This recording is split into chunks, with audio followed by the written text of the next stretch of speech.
जम्बूद्वीपे भरतखण्डे भारतवर्षे पुण्यक्षेत्रे मथुराजनपदान्तर्गत वृन्दावनक्षेत्रे एते चांशकलः पुंसा कृष्णस्तु भगवान स्वयं। अर्थात अन्य सभी अवतार भगवान के अवतार हैं, परंतु श्री कृष्ण स्वयं भगवान हैं। आज से लगभग 500 वर्ष पूर्व श्री राधा कृष्ण के सम्मिलित स्वरूप श्री चैतन्य महाप्रभु जी का इस पृथ्वी पर आगमन हुआ। श्री चैतन्य महाप्रभु जी ने अपने शिष्यों, जिन्हें षड गोस्वामी भी कहा जाता है, को आज्ञा दी कि वे वृंदावन जाकर अपने आराध्य की सेवा करें, जिन्होंने वृंदावन में सप्त देवालयों की स्थापना करी।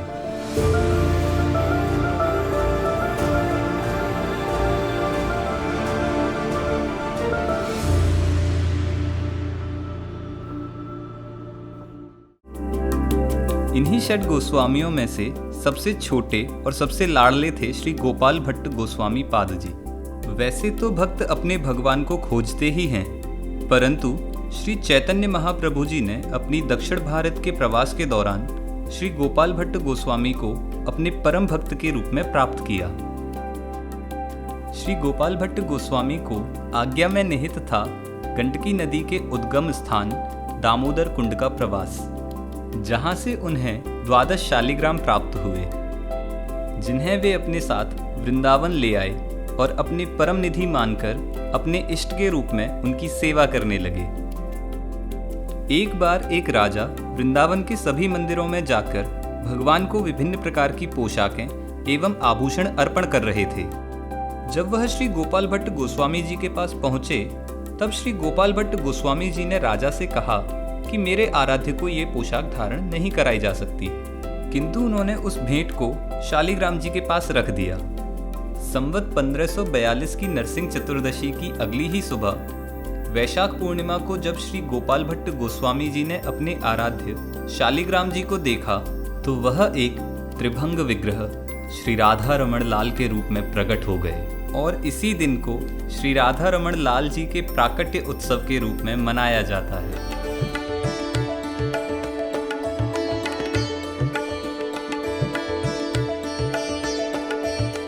भगवान एक चुने हुए परिवार को अपनी दैनिक सेवा करने का विशेष अधिकार प्रदान करते हैं, जिनका जन्म ठाकुर जी के रस का वर्णन व उनकी उपासना करने के निमित्त होता है, जिन्हें सचल राधारमण या चलंतु राधारमण भी कहते हैं।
श्री गोपाल भट्ट गोस्वामी जी के बाद श्री राधारमण मंदिर की गृहस्थ पीठ का प्रारंभ श्री दामोदर दास जी से हुआ।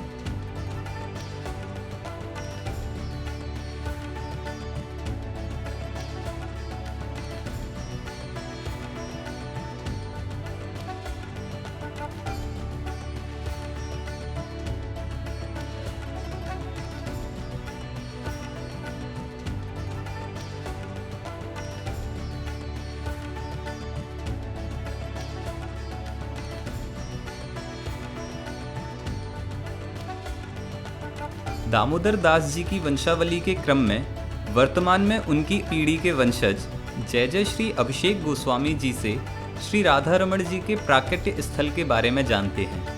ये स्थान साक्षात जिसको हम राधा रमणीय गोस्वामी डोल बोलते हैं, ये डोल है। ये वृक्ष है सामने, इसी वृक्ष के नीचे तले में श्री गोपाल भट्ट गोस्वामी पाद विराजित होकर 12 शालिग्राम गंडकी नदी से दामोदर कुंड से लाए। ऐसा कहा जाता है कि जब बार बार वो डुबकी लगाने के लिए भीतर गए तो 12 शालिग्राम उनसे आकर्षित होकर उनके पास आ गए और अंतरात्म दृक् जो भगवान है उन्होंने बैठकर उसमें कहा कि हे गोपाल, तुम्हारे इष्ट इसमें निहित हैं, इन्हें वृंदावन ले जाओ।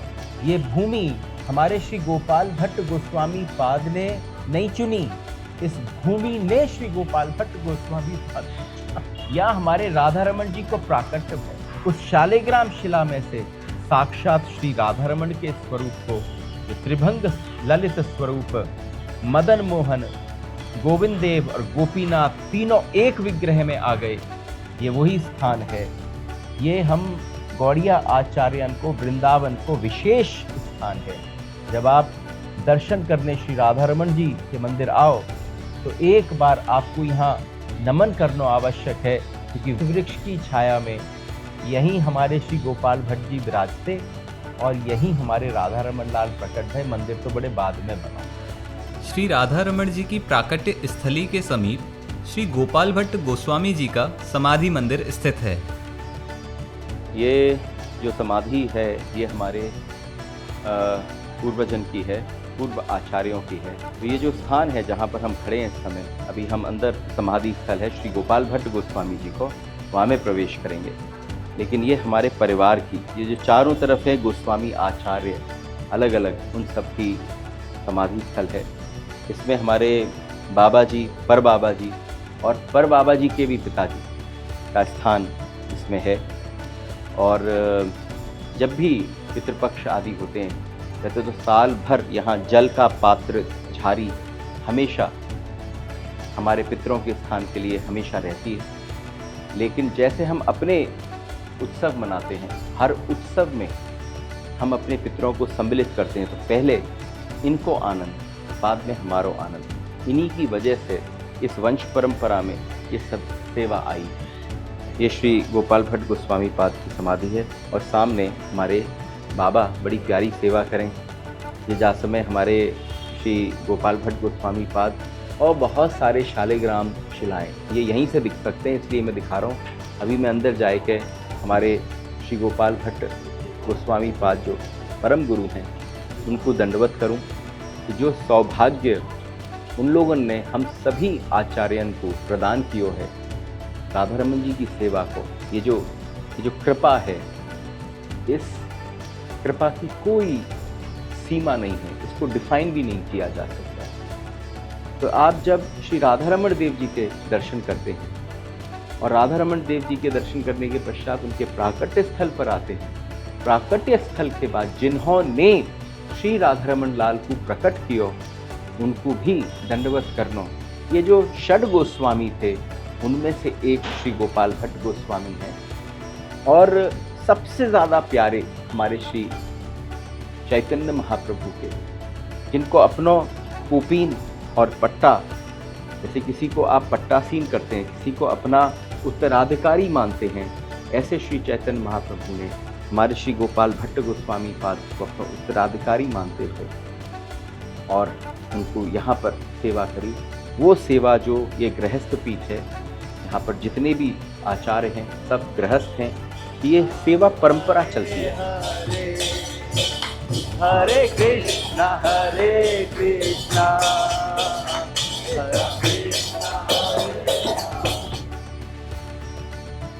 गुरु गोविंद दो खड़े काके लागू पाए, बलिहारी गुरु आपने गोविंद दियो बताए।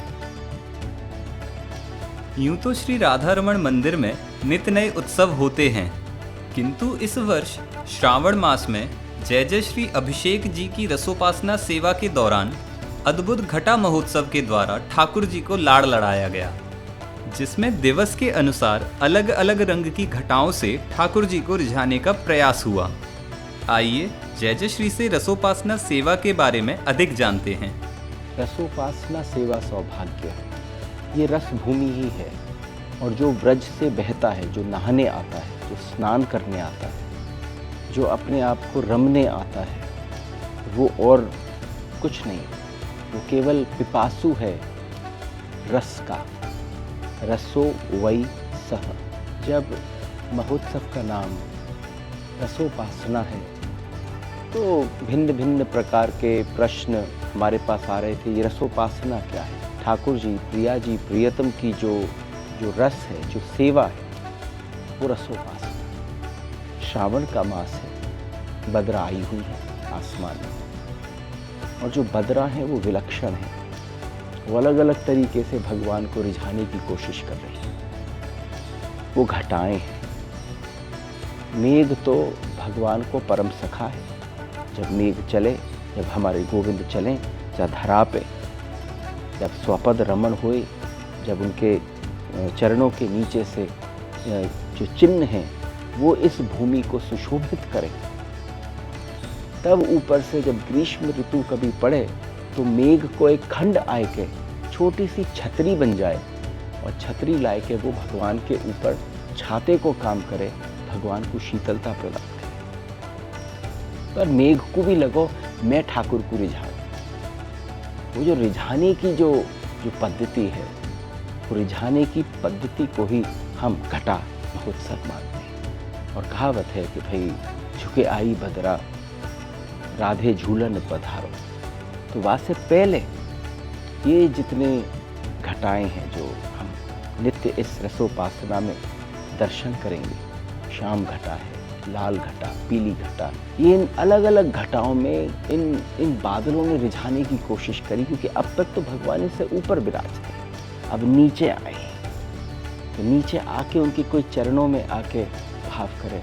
तो जा वजह से हमने ये निर्धारित किया, क्योंकि ब्रज में, वृंदावन में तुझे प्रथम बार राधा रमन जी में घटा महोत्सव को आयोजन किया जा रहा है। अब चलते हैं श्री राधा रमण मंदिर के परिसर की ओर।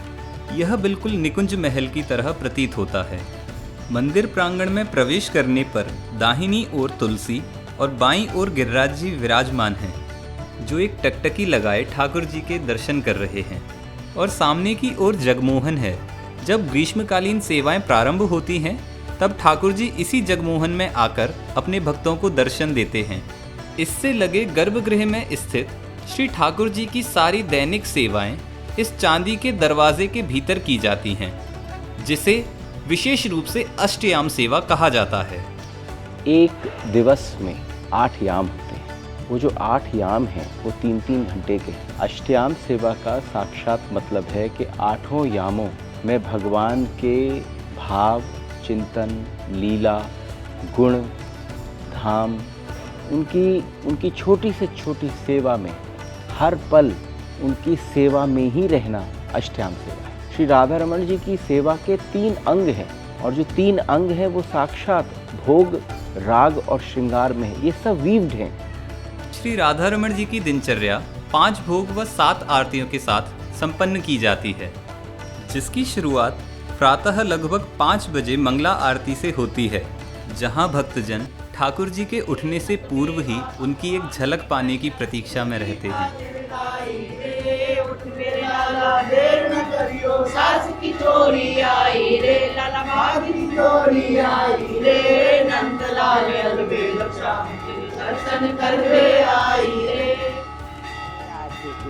राधे कृष्ण गोविंद, राधे गोविंद, राधे गोविंद, जय जय राधे कृष्ण गोविंद। यहाँ से श्री राधा रमण लाल जी की दैनिक दिनचर्या प्रारंभ होती है, और इसके साथ ही धूप आरती की व्यवस्था की जाती है, जहाँ ठाकुर जी की धूप केवल एक बत्ती से होती है। मैं राधा रमण जी भगवान के पास में भंडारी काम करता हूँ, और ये अगरबत्ती बनाता हूँ। आरती के समय घंटी बजाता हूँ, और बाकी अंदर का काम करता हूँ। आरती की अगरबत्ती ये आती है, ये मार्केट से आती है, इसको बोलते हैं सरकंडा।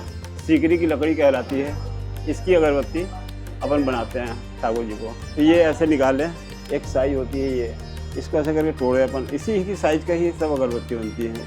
इसके बाद जो रुई होती है, रुई का बंडल होता है, रुई के बंडल को इस तरह से अपन अलग अलग कर लेते हैं। इसके बाद अपन लकड़ी उठाते हैं, ये रहता है जो सीकरी की लकड़ी, इसमें ऐसे करके लेप करते हैं, अगरबत्ती इसको ऐसे बनाते हैं। इसको जितना प्रेस करके अपन करेंगे, दबाएंगे, अंदर बनाएंगे, उतनी अच्छी ज़्यादा अगरबत्ती बनती है। ऐसे अगरबत्ती तैयार हो जाती है। जैसे मंगला आरती में सुबह जो होती है मंगला आरती, उसमें 3 अगरबत्ती रखती है। फिर 9 बजे जो आरती होती है धूप, उसमें 1 अगरबत्ती लगती है। फिर उसके बाद श्रृंगार आरती होती है, उसमें 5 बत्ती लगती हैं। फिर राजभोग आरती होती है, उसमें 5 बत्ती लगती है। फिर शाम के टाइम 3 आरती होती है। एक धूप आरती होती है, धूप आरती में भी 1 बत्ती लगती है। संध्या आरती में 9 अगरबत्ती लगती है। और इसके बाद लास्ट में जो शयन आरती होती है, उसमें 3 अगरबत्ती लगती है। इस तरह से टोटल 27 अगरबत्ती लगती है एक दिन में। ये जैसे अगरबत्ती मैं बना के रख लेता हूँ, खूब सारा हो जाता है। उसके बाद जाके ये रसोई भी आता है, इसको घी के कढ़ाई में डालते हैं और घी में उसको निकालते हैं। उसके बाद वो ठाकुर जी के पास जाती है अगरबत्ती। ये लकड़ियों को, ये माचिस की तीली इसको कहते हैं। जैसे माचिस की तो यहाँ पर तीली का प्रयोग ही नहीं होता माचिस का।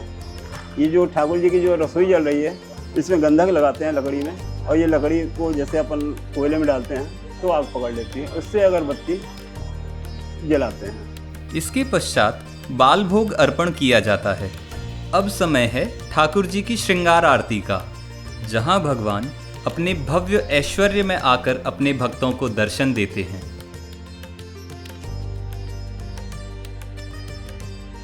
ठाकुर जी के दर्शन करने की एक विशेष पद्धति है।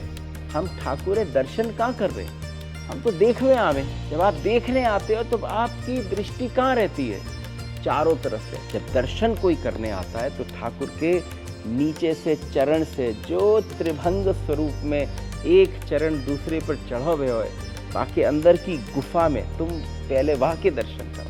अगर दृष्टि हल्की सी ऊपर उठे तो तुम नुपुरन के दर्शन करो, जो चरण में बड़ी सुंदरता से बड़ी सुंदर पाजेब ठाकुर जी और नुपुर धारण कर रखी, उनके दर्शन करो। फिर थोड़ी और ऊपर उठो, हमारे ठाकुर की पिंडलियों के दर्शन करो। पिंडलियन के बाद जंघान के दर्शन करो। उसके बाद बड़ी सुंदर तरीका से एक शुद्र घंटिका भगवान के कमर पे बंधी हुई है, उसके दर्शन करो। जब शुद्र घंटिका के दर्शन करे तो और थोड़ी नाभि कमल के दर्शन करे, और थोड़े ऊपर उठे तो जो दर्शन की पद्धति है वो नीचे से प्रारंभ होती है। श्री राधा रमण मंदिर में राधा रानी की गादी सेवा है, जिसका तात्पर्य यह है कि राधा रानी की प्रत्यक्ष मूर्ति ना होकर भाव की सेवा होती है।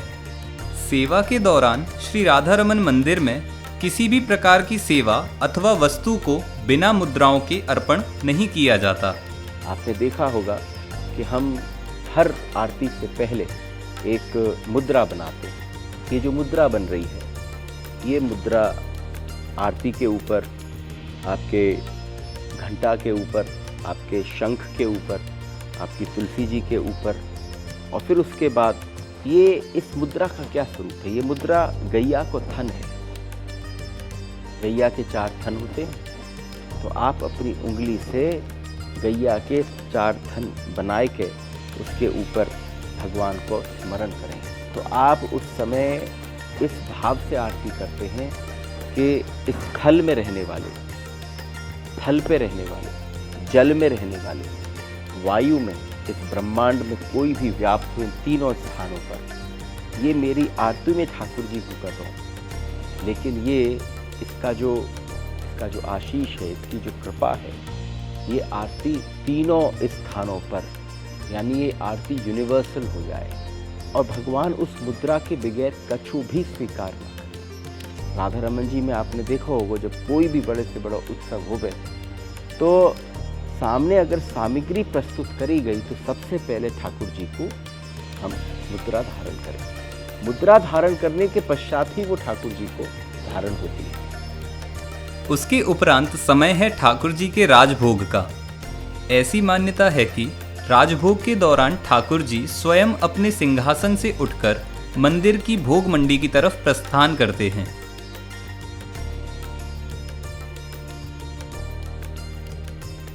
आप इस समय मंदिर के बहुत ही महत्वपूर्ण स्थान पर हैं। ये स्थान वो है जहाँ से हमारे ठाकुर जी को भोग बने। ये वो स्थान है, इधर से घुस के उल्टे हाथ की तरफ, ये वो अग्नि है जो 500 साल पहले केवल मंत्रों से प्रज्वलित की गई।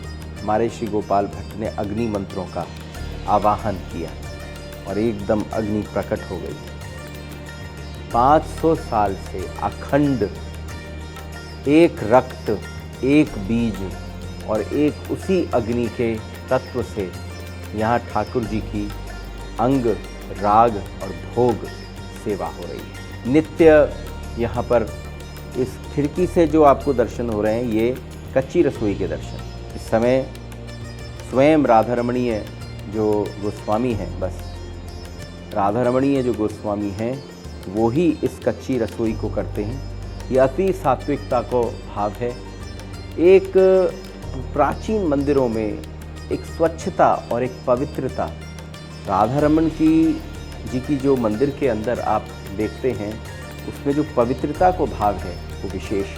दरवाजे के लेफ़्ट साइड की तरफ अग्नि है जो काफ़ी नीचे धरती में, और रोज़ ये जो आप लकड़ियाँ देख रहे हैं इतनी सारी, ये लकड़ियाँ साक्षात रोज़ उस अग्नि को फीड करती हैं। ये पक्की रसोई है, ये बीच की बाउंड्री वॉल है। देखो ये बीच की बाउंड्री वॉल है, तो यहाँ से पक्की रसोई और इधर कच्ची रसोई। अंदर गोबर को लेपन है रखा है। देखो एक विशेषता है प्राचीन और नए मंदिरों में। जो प्राचीनता में जो सुगंध है अंदर की, उसमें एक भक्ति को ऐसा माहौल है कि उसमें मसाले ना डलें, सेंधा नमक और काली मिर्च मेन मसालों, और उसके बावजूद भी आपको ऐसा स्वाद आवे क्योंकि वो ठाकुर हमारो अपने होटल से अपने मुंह से बाहर झूठो कर दे, और झूठो करने के पश्चात जो वहाँ में रस बहे बाकी कोई कल्पना ना कर सके। ये वो भाव है। अंदर भंडार हैं बड़े बड़े लकड़ियों के। राजभोग आरती के बाद ठाकुर जी की विहार लीला का समय हो जाता है। इसी दौरान जगमोहन में ग्रीष्मकालीन फूल बंगलों की तैयारियां बहुत ही शांत वातावरण में की जाती हैं, जिससे ठाकुर जी की लीला में कोई व्यवधान ना हो।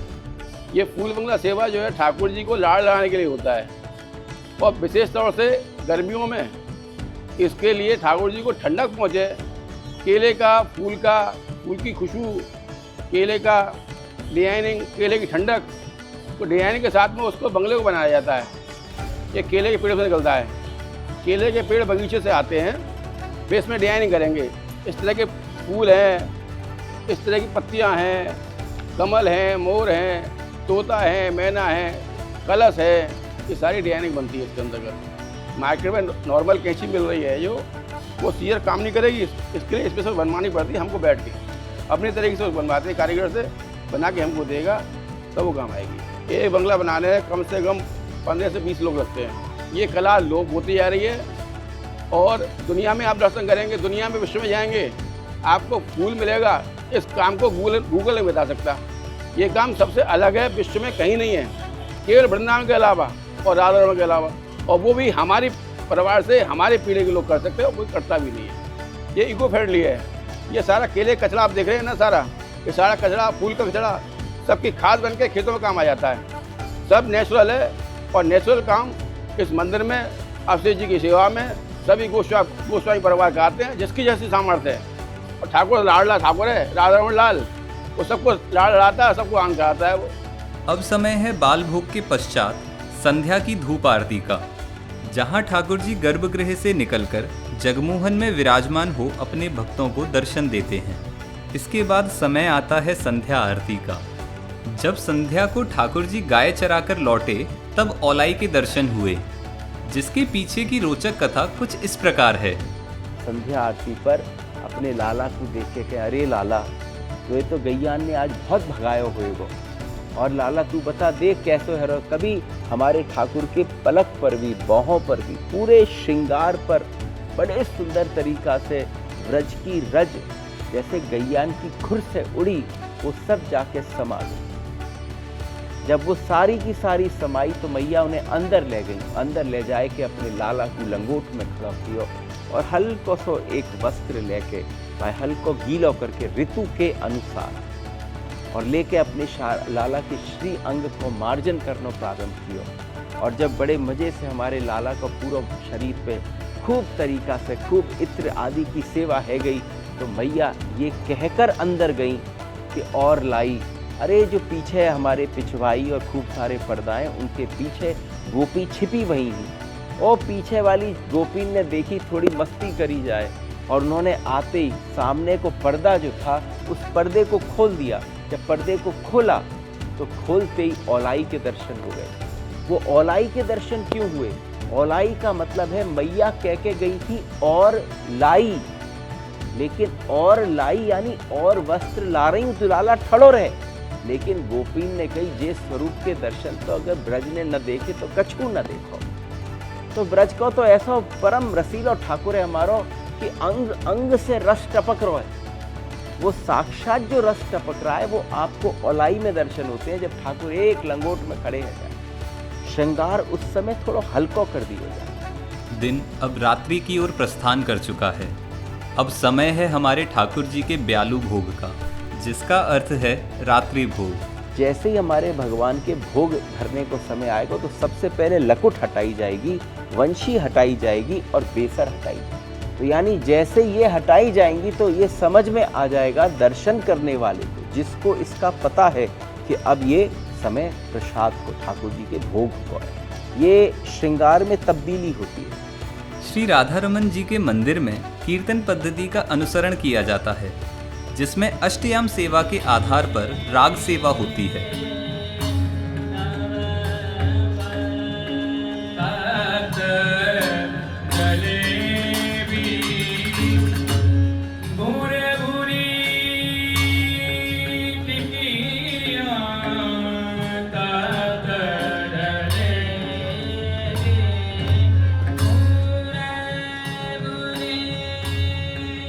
इसके पश्चात ठाकुर जी को दूध भोग लगाया जाता है।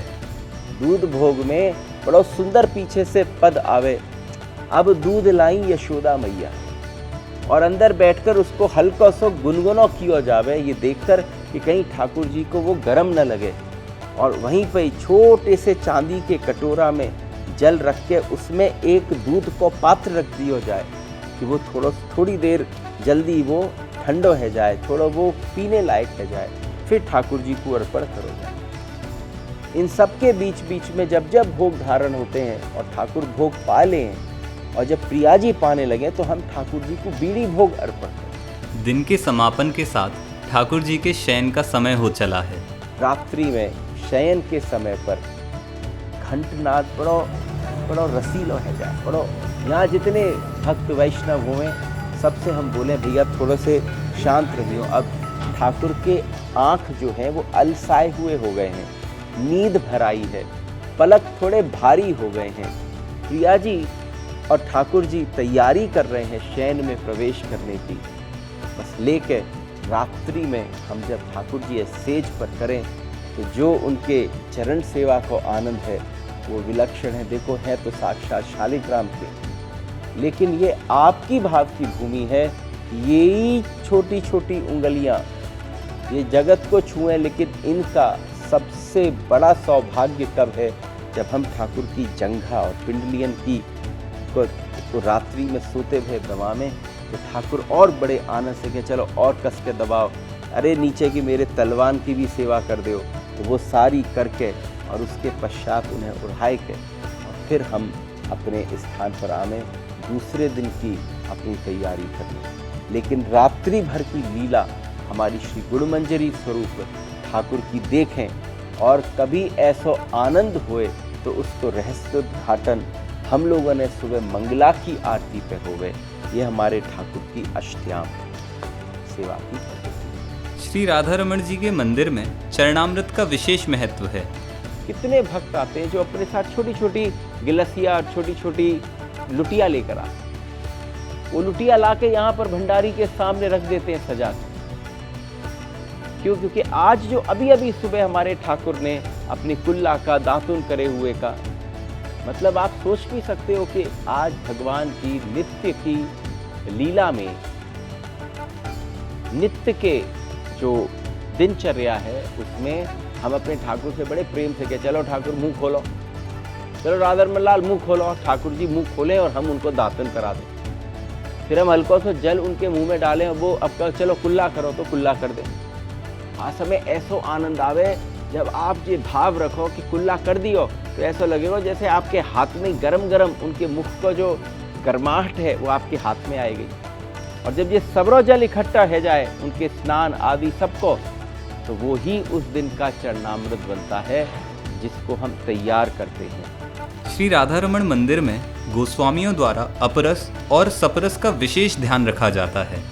पवित्रता को कायम रखने को ही हम अपरस कहते हैं। यानी अब इस समय पर अब न तो जो सेवा में है उनको स्पर्श किया जाए, क्योंकि वो अभी ठाकुर को स्पर्श कर रहे हैं। अगर हमें स्पर्श कर दिया तो आपके स्पर्श के पश्चात हम ठाकुर को स्पर्श नहीं कर सकते, ठाकुर की किसी चीज को स्पर्श नहीं कर सकते। जब हम केवल ठाकुर की सेवा में रहते हैं तो अपरस का कार्य। और आप जैसे ही किसी से, अब एक छोटी सी बात है, ये पर्दा लटक रहा है, अब इस पर्दे में इतनी तेज यहाँ से हवा चल रही थी कि नीचे किसी ने उसको छू लिया और आप इसको सरका रहे थे, उसने नीचे स्पर्श किया, आपने ऊपर स्पर्श कर रखा था, आप सप्रस हो गए। यानी अब आप ठाकुर, तो वहीं से ही उतरना पड़ेगा।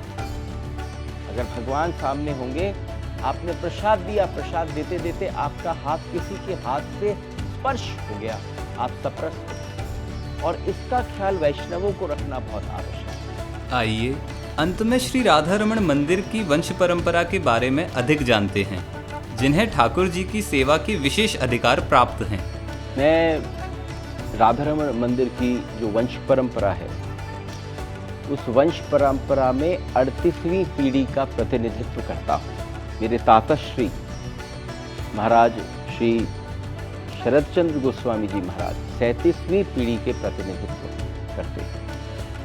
हमारे जो दो लालन हैं, श्री पुण्य गोस्वामी और श्री पदम गोस्वामी, 39वीं पीढ़ी का प्रतिनिधित्व करेंगे। लेकिन निज मंदिर में सेवा के लिए एक सबसे बड़ी बात है, राधारमण की नियमावली के अनुसार आप ब्राह्मण कन्या से ब्याह करते हैं। ब्राह्मण कन्या से विवाह होने के पश्चात जो आपके पुत्र प्राप्त होता है, वो पुत्र ही केवल राधारमणीय सेवा में, राधारमण जी की श्रीअंग की सेवा, मंदिर के गर्भगृह में प्रवेश केवल उसी का संभव है। ये असंभव है कि आप किसी और जाति में ब्याह करें और उससे जो संतति पैदा होगी, उस संतति का प्रवेश मंदिर की नियमावली के अनुसार असंभव है। आज तक ऐसा कभी न हुआ। जो हमारे दो लालन हैं, इनका जब तक यज्ञोपवीत संस्कार नहीं होगा, यज्ञोपवीत संस्कार के पश्चात ये गायत्री आदि करना नहीं सीखेंगे, उसके पश्चात इनकी गोपाल मंत्र की दीक्षा नहीं होएगी, उसके बाद ही वो गर्भगृह में जाकर ठाकुर की सेवा कर पाएंगे। और फिर जब पहली बार वो सेवा में जाते हैं, जैसे हम गए, तो हमारे ताताश्री ने हमें बिल्कुल अलग खड़ा कर दिया, बस तुम देखो, स्पर्श करने की, छूने की, किसी चीज की भी आवश्यकता नहीं। तो बालकन को और वृद्धन को, बहुत वृद्ध हो जाते हैं, जो अपने शरीर को संभाल नहीं पाते, तो यहाँ पर हम कोशिश करते हैं कि वो दर्शन करें, प्रणाम करें, लेकिन ठाकुर की अंगराग की सेवा से दूर रहें। तो उन बालकन को बस केवल सिखाने की दृष्टि से वो गर्भगृह में बैठते हैं और उनको सेवा सिखाई जाती है। तो यही परंपरा हमारे इस परिवार में 39वीं पीढ़ी का प्रतिनिधित्व करते हुए श्री पदम और श्री पुण्य की, जब वो समय आएगा तो आप हमारे साथ उन्हें अगली सेवा में राधारमण जी के गर्भगृह में उनको भी सेवा करते देखें। रह अंतर राधा रमण सुंदर वर घनश्याम, भव जाल पार उतारही निगम सार जहि नाम। बोलिए श्री राधा रमण लाल की।